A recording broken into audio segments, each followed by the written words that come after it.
Welcome to the kitchen. I'm Chef Victoria Love, and today we're going to make Persian love cookies. So these are cookies that have rose petals, rose water, pistachio, and ground cardamom. These are all flavors from Persia. And the cookie also has cornstarch in it. Now, why is there cornstarch? Cornstarch prevents the gluten from developing in the flour. So what happens is that you get this beautiful flaky texture that is very similar to a shortbread. So that's why we've got the cornstarch in it.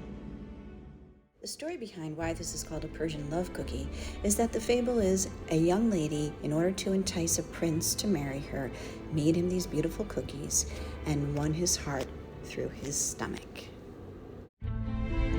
Let me get my mise en place together and I'll show you how to make it. Please subscribe so we can bring you more recipes. Thank you. We have all of our mise en place together, and now we're going to add in our melted butter. So I just melted this in the microwave. 30-second bursts until it's all melted. And to this, we're going to add in our powdered sugar. Get that in, and we're going to use the whisk attachment for this recipe. So when I put this in, though, I want to make sure I put it on low speed. We don't want to have a mess everywhere. To the butter and powdered sugar, we're going to add in our baking powder, 1 teaspoon of vanilla, 1 teaspoon of our rose water. And again, just mix it in on low speed. Once that's all added in, we're going to add in both of our eggs together and continue to mix on low speed until they're incorporated. While that's mixing, I'm going to mix together our pistachios, flour, and cornstarch, so that way when everything is mixed together with the eggs, we can then add in our dry ingredients. So let's get this completely mixed together, get those nuts dispersed evenly through the flour before we add it. Once the eggs and butter have completely incorporated, then we're going to add in our dry ingredients. Get that in there. We're going to mix this again on low speed until it just comes together. Once the dough comes together, you're going to stop mixing, and I'm going to transfer it back into this bowl and put it in the refrigerator for 2 hours. It needs to set up. This was melted butter again, so we need to get it back cold and 2-hour minimum. You could even do this overnight. Our dough is resting in the refrigerator for 2 hours, and now I'm scooping it, and we want to stagger it on the baking sheet so that it will bake evenly. And we are going to put this in a 300-degree oven. These cookies do not spread, so before you put them in the oven, you're gonna press them down. This is a measuring cup, but you can press it down with any sort of flat surface evenly before you put it in the oven. Get them all flat. If you prefer clean edges on your cookies, though, you could roll this out. Just dust a little bit of flour on a piece of parchment paper and use your rolling pin. You want to roll this out until it's about 1/4 inch thick, and then you're going to use your cookie cutter to cut out your cookie.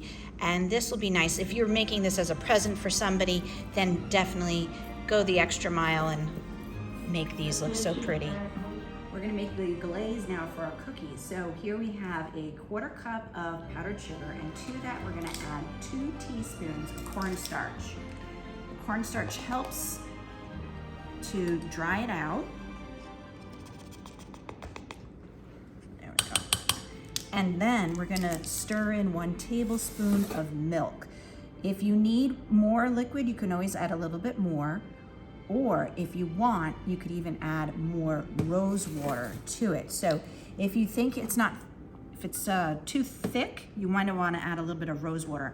Personally, I don't like the rose water fragrance, so if I need to thin it out a bit more, I'm going to add more milk. And then to this, we're simply going to drop in 1 drop of the pink food dye. Pink is usually a very strong coloring, and this is a nice food coloring set. So then we're just going to stir it all up. See how strong that was? That was just 1 drop, and it's really, really strong.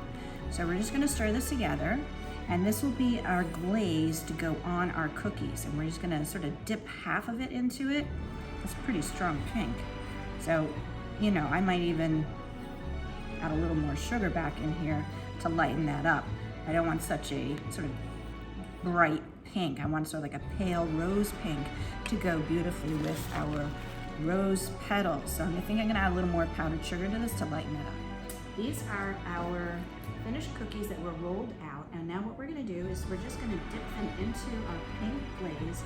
I think for these, I'm just gonna sort of dip it in so I get a nice little, sort of like a side, just on one side, like that.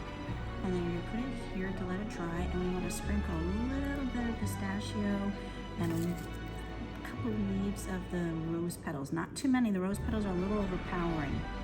So there we go. And then you can continue doing that with the rest of these. And the cookie itself is not that sweet, so if you're worried about all that extra sugar coming from this glaze, it balances it out, so don't worry too much about that extra sugar. It does kind of balance it out, not to worry about it. And see how beautiful these are? So continue doing this, and then we can even try to do it a different way if you want to.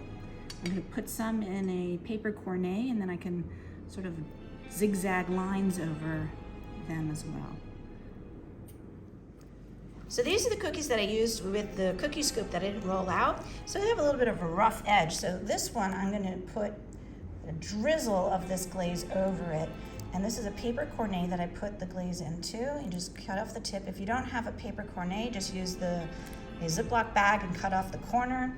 Get that on, and then sprinkle on your pistachios, and do it quickly because otherwise it will set up. And your rose petals. Get some of those on there. And these look very pretty. Here are our finished Persian love cookies. They are so delightful and so beautiful.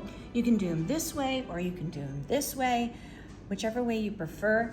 I love the sugar on top of it. Otherwise, if you don't have it, it's really not that sweet of a cookie. So you could make it without the glaze and the pistachios and rose petals on the top and just leave it plain, and that would be perfect to dip in a nice cup of tea.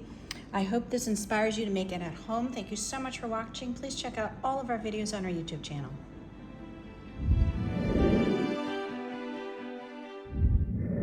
For more recipe demonstrations, please click like and subscribe to Chef Victoria Loves YouTube channel, and have fun in the kitchen.